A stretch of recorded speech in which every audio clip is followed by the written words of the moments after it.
senhores telespectadores, estamos no Museu Nacional de Arqueologia, em Lisboa, aqui em Belém. E estamos aqui porque se realiza aqui uma exposição que eu acho notável no sentido. Quem tiver interesse pela cultura grega tem agora uma oportunidade única de ver coisas que nunca tinham sido expostas e que naturalmente nunca mais voltarão a sê-lo. É a exposição dos vasos gregos que existem em Portugal. Eu estou a falar junto de um mapa que tem a Grécia, isto tem todo o Mediterrâneo, e como vê, a Grécia irradia em grande parte aqui para a Ásia Menor, em grande parte aqui para o sul da Itália. Esta parte da Itália era tão grega que lhe chamavam a Magna Grécia, mas já não irradia para aqui. Pode-se dizer que este mar é um mar helénico. Os gregos chamam-se a eles próprios helenos. Heleno quer dizer, grego é um nome feio, grego é uma alcunha que os turcos lhe puseram. Grego, lá na língua deles, quer dizer sujo, primitivo, rude, aldeão, grego. Bom, eles são helenos. Este é um mar helénico e este para aqui é um mar púnico. Púnico é a mesma palavra que fenício, fenício ou púnico é a mesma palavra, púnico, fenício. A Fenícia é aqui e irradiaram também até muito longe, e esta zona mais ocidental do Mediterrâneo era já de influência púnica. Por isso, as últimas cidades gregas são aqui no sul da França. Portanto, para aqui não há realmente muito monumento grego. Os vasos gregos que aqui se encontram, eu presumo que eram todos importados, e provavelmente importados pelos mercadores fenícios. Os fenícios e os cartagineses, que eram fenícios. O cartaginês está para o fenício um pouco como o brasileiro está para o português. São fenícios que foram fundar uma cidade muito longe, a cidade de Cartago.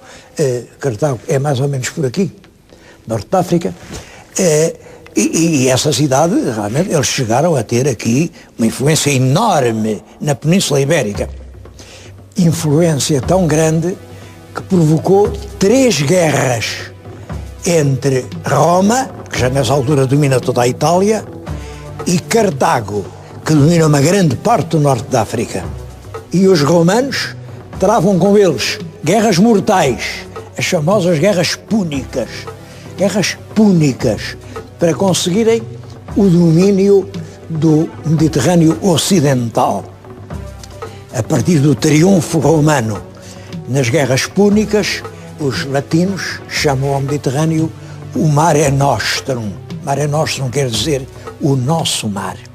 Bem, só para dizer que compreende-se que aqui em Portugal está aqui, não há já assim muitos vasos gregos. Em todo caso, todos aqueles de que há notícia, todos os que existem, estão agora reunidos nestas salas do Museu de Belém. Isto são núcleos diferentes. Este primeiro núcleo que agora lhes vou falar é de um colecionador particular, o Sr. Dr. Manuel de Lancastre, que é o principal colecionador português de vasos gregos. Ele tem mantido a sua coleção, que é preciosíssima, tem-a mantido bem fechada, mas agora, num gesto de civismo que merece todas as nossas homenagens, permitiu que todo o país venha conhecer os vasos que ele tem colecionado, enfim, nesses grandes leilões que há nos antiquários da Europa. Tem uma coleção lindíssima.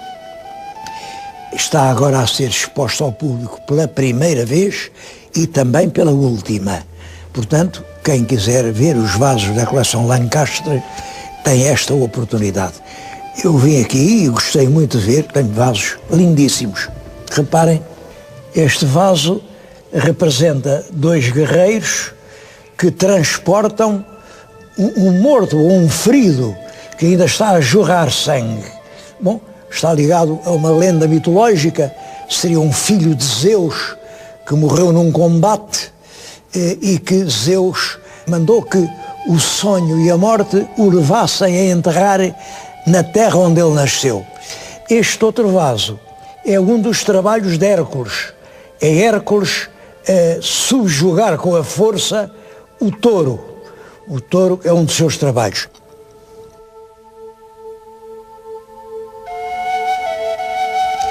Como vêem, Hércules tem mais força que o touro.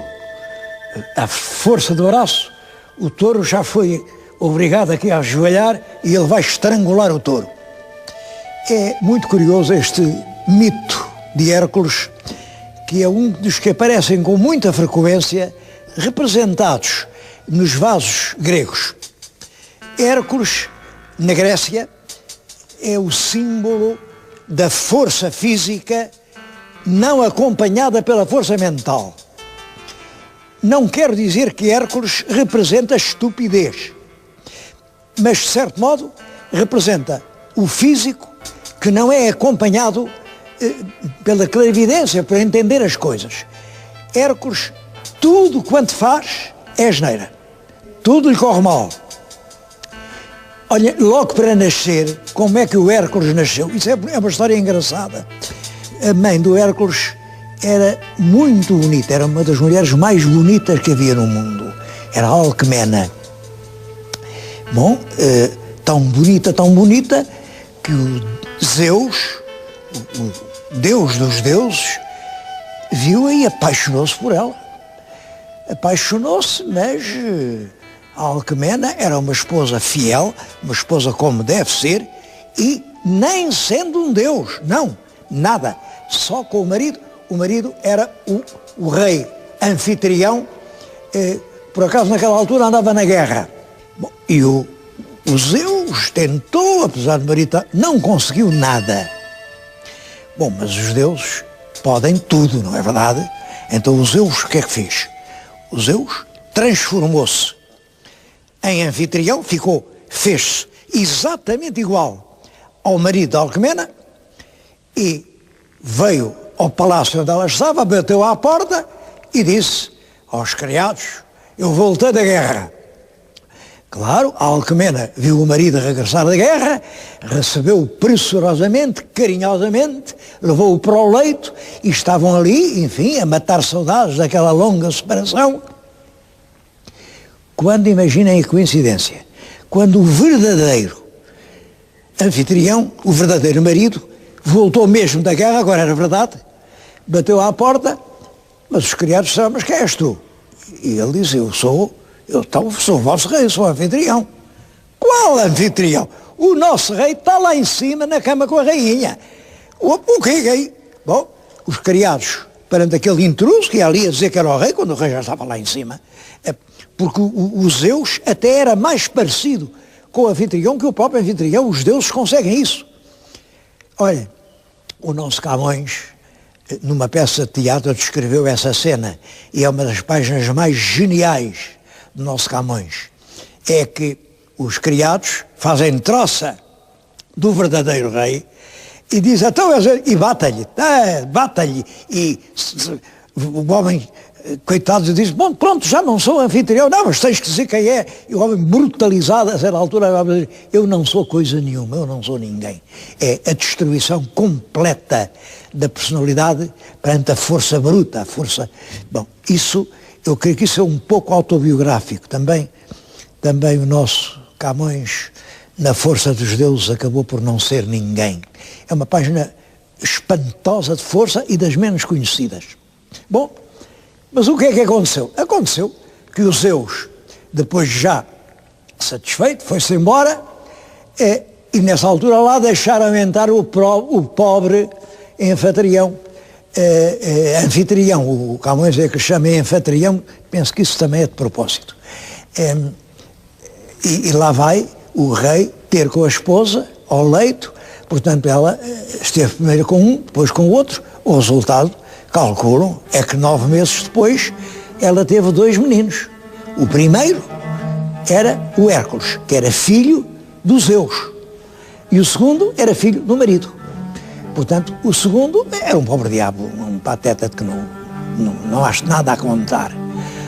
O filho dos Zeus é que saiu um rapaz fortíssimo, gigantesco, uma coisa espantosa. O Zeus quis-lhe dar uma educação muito boa, arranjou-lhe mestres. Quando eram mestres de luta e de combate, ele aprendia. Quando eram assim coisas mais puxadas ao espírito, o raio, aquilo não lhe entrava na cabeça. Então ele tinha um mestre de música, imaginem, e maçou-se tanto que pegou na lira, no instrumento musical, e deu uma cacetada na cabeça do mestre da música. Olhem, cacetada foi ela que lhe esmigalhou a cabeça. Matou o mestre. Não foi de propósito, que ele era bom rapaz, mas sempre tudo o que ele fazia acontecia, partia-se tudo. Bom, puseram-no de castigo, e foi durante 3 anos guardar rebanhos. É nessa altura que ele matou um leão que andava a comer os rebanhos todos, os leão de meia. Bom, depois faz sempre muitas coisas, depois casa, mas tem uma suspeita disparatada, julga que a mulher é infiel e mata. Bom, já tinha muitos filhos, os filhos, coitadinhos, apavorados quando viram a mãe ali morta, fugiram, e ele viu aqueles caras a fugir. O que é que ele julgou? Olha, julgou que era um rezo de caça a fugir. Então rapidamente pegou no arco de setas, matou-os todos. Claro, quando viu que eram os filhos, ficou muito aflito, mas fazia tudo assim. É realmente o tipo, tem força, mas não tem inteligência. Bom, é uma figura muito conhecida e aqui aparece um dos seus primeiros trabalhos. Está em Creta a subjugar o touro.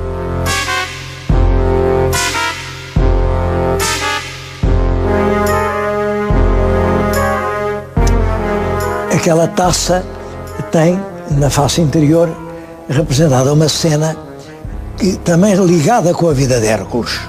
É o centauro que leva a Djanira. A Djanira era a esposa do Hércules. O centauro era uma figura mitológica que era um cavalo que tinha tronco de homem. O que é que aconteceu? Aconteceu que o Hércules ia com a esposa, que era a Djanira, mas era preciso atravessar um rio profundo. Não havia barco, mas estava ali um centauro que disse, eu levo-a. A Djanira montou-se no centauro e o centauro levou-a até ao meio do rio, mas no meio do rio, como a Djanira era muito bonita, o centauro fez aquilo que vocês calculam. Bom, é claro, mas a Djanira gritou. E o Hércules, então com o seu arco de setas, tem uma seta, mata o centauro. Mas a Djanira ainda embebeu uma camisa no sangue do centauro. Essa camisa tinha efeitos mágicos e conseguia-se que o Hércules não pudesse gostar de mais ninguém senão da Djanira. Era a camisa embebida no sangue do centauro. Claro que não tardou muito que o Hércules começou a olhar lá para uma outra linda grega e a Djanira disse-lhe, veste esta camisa. Como a camisa era mágica, olhem, um calor, uma labareda, uma coisa pavorosa, e o Hércules ardeu. Ardeu, portanto, por causa das artes diabólicas de uma mulher. É claro, a gente pergunta, e os gregos acreditariam nestas histórias? Primeiro, temos que, quando eu digo os gregos, quais gregos? É que há gregos desde o século VII até ao século III. Eu creio que sim, que os gregos primitivos podiam acreditar numa teogonia do mundo em que havia todos esses vultos. É claro, os gregos depois, já do século de Péricles, isto era uma literatura, era uma espécie de poesia coletiva, era como os nossos Lusíadas. Pois a gente também acredita um bocado nessas histórias, mas sabemos muito bem que não tem nenhuma realidade. Há até a história de um governante grego, Pisístrato, que a certa altura, precisando dos votos do povo, o que é que ele fez? Fez uma Atena é uma deusa, a deusa da sabedoria, é a Minerva, corresponde à Minerva, descer lá do Olimpo à terra, contratou para isso uma linda camponesa com cara de Atena, coroou-a, com o elmo de Atena, vestiu-a de Atena, e o povo viu a deusa vir ao mundo, dar o seu braço e amparar com o seu prestígio o governante. É claro que com isso ele ganhou as eleições, mas já se está a ver até que ponto ele acreditava nisso. Bom, eu vou-lhes contar uma história das minhas memórias, mas vamos para outro sítio para eu contar essa história.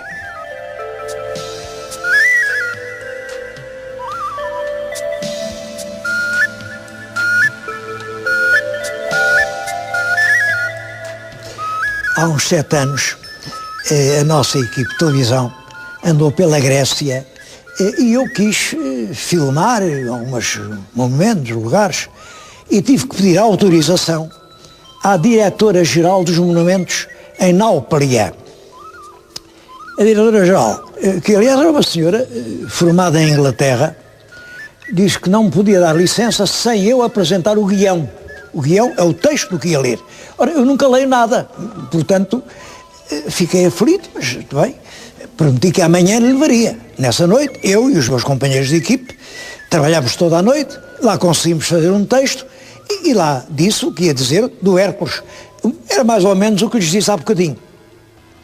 Ela leu aquilo e disse que não dava licença, porque aquilo era uma injúria à Grécia.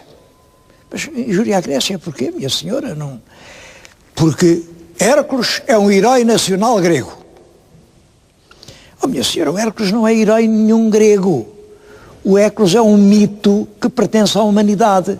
E qualquer pessoa, eu tenho o direito de dizer dele o que entendo, como a senhora tem a sua ideia, eu tenho a minha, e todos os... Isso não é assim? Rigorosamente proibidas as filmagens. Eu disse, bom, eu considero isso uma imposição injusta e, portanto, vou pôr nos tribunais a Vossa Excelência e o Hércules. Vão ser os réus numa ação. José Hermano Saraiva contra Hércules. E vai ser uma questão que vai dar brada em todo o mundo. E vou pedir uma indenização pelos prejuízos que está a causar. Bom, aí a senhora, furiosa, até deitava as plumas. E, bom, vai ameaçar. Bom, eu resolvi segunda-feira. É que eu percebi muito bem. Ela ia perguntar à ministra, que era uma mulher superior, o que é que havia de fazer. Na segunda-feira, mandou-nos dizer por um secretário que fizéssemos o que quiséssemos. Bom, a ministra, evidentemente, entendia que Hércules pertence a toda a humanidade. Estou a dizer-lhes isso aqui junto de uma outra gravura muito frequente. Isto é uma cena do culto dionisíaco. Dionisíaco vem de Diónisos. Diónisos é o nome que na Grécia se dava a Baco. Portanto, as Euménides gregas correspondem às bacantes romanas. E estes ritos dionisíacos chamavam-se em Roma as bacanais. As mulheres entravam num ritmo frenético, iam bebendo até que entravam em delírio, em transe, e nessa altura tudo podia acontecer, inclusivamente podiam beber o sangue uns dos outros. Era uma cena realmente de uma grande crueldade e é um dos ritos mais estranhos. Esse rito existia e passou a Roma.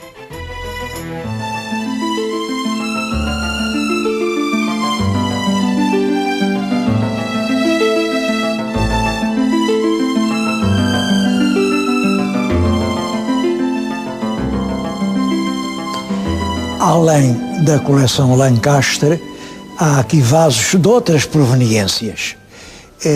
E esta reunião é que torna a exposição preciosa. Olhem, por exemplo, este é da Gulbenkian e é um dos mais belos vasos gregos existentes no mundo. É notabilíssimo. Atrás de mim vêm duas peças também muito bonitas. Foram oferecidas pelo Vaticano, pelo Papa, ao rei Dom Pedro V, quando ele casou.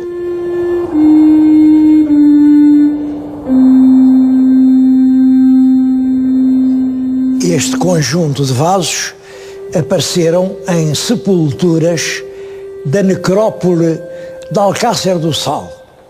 É uma necrópole da Idade do Ferro, e isto eram objetos preciosos que estavam dentro da sepultura de guerreiros, que têm os seus punhais de antenas, têm os carros de combate em que eles se moviam, e isto são entre 300 e 400 antes de Cristo.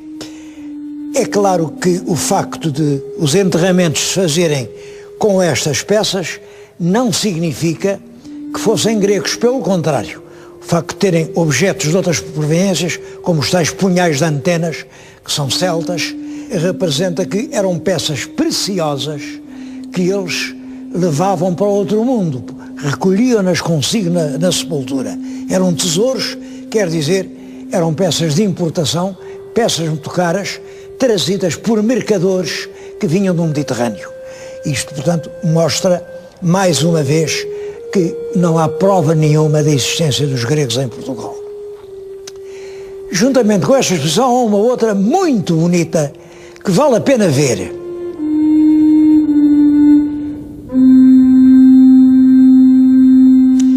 Em 1880, o grande arqueólogo Martim Sarmento, que de certo modo é quem estuda melhor a cultura castreja em Portugal, deu notícia da existência de umas estranhas ruínas lá no alto das Eiras, no concelho de Vila Nova de Famalicão.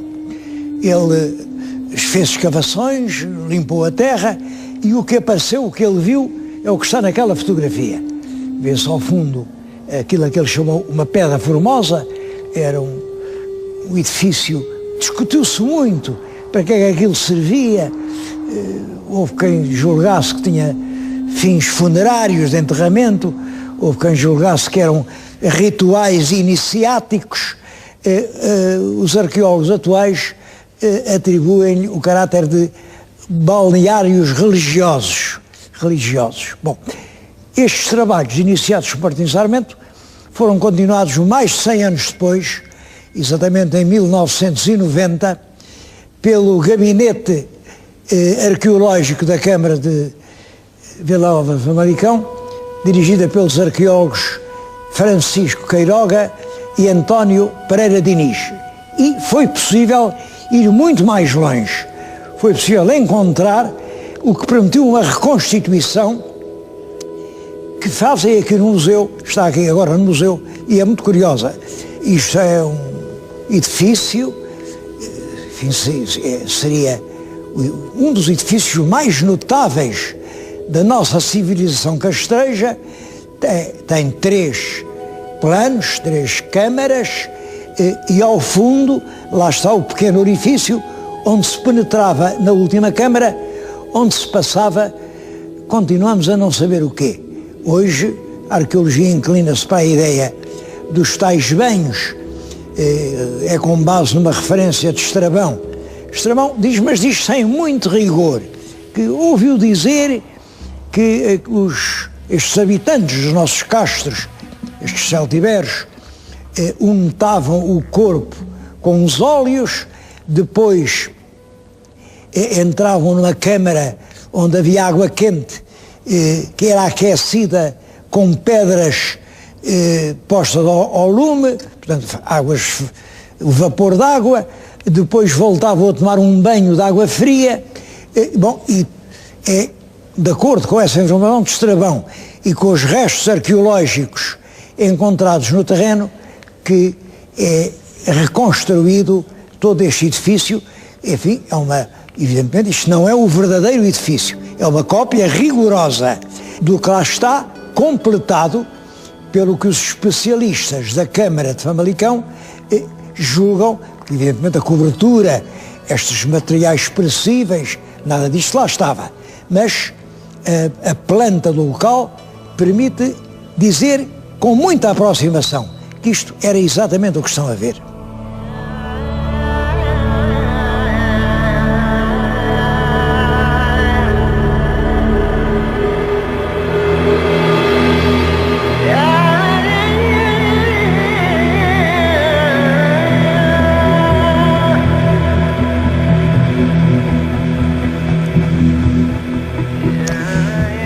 que isto seria um balneário santuário. Bom, a época é século I antes de Cristo, século I depois de Cristo. É nesses 200 anos. É quando chegam os romanos aqui que existe esta cultura, como veem, um trabalho de pedra e já realmente cultos instalados. Esta exposição, juntamente com a exposição dos vasos gregos existentes em Portugal, é uma lição de arqueologia para não esquecer. Eu estou grato ao Museu Nacional de Arqueologia por ter proporcionado esta lição quando estava a fazer falta.